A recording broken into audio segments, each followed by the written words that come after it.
Hello, Can-Do Guy here. We're going to try to change a wiper blade on a 1947 Chevy pickup. I'm going to try this one-handed, so it may be a little bit hard.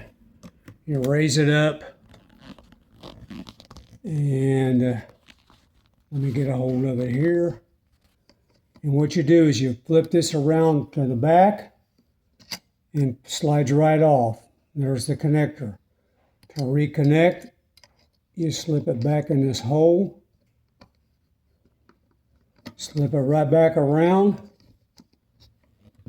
set it on the window, and it's complete. I have a new set of wipers. These are 10-inch OEM style.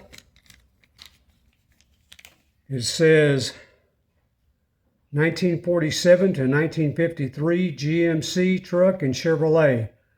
Windshield wiper blade is 10 inches, original style. Fits left and right-handed. There's a replacement GM number. They were roughly around $10 for the pair. So there you go. I'm going to put these on and be ready to go. Give me a like, subscribe, and thanks for watching.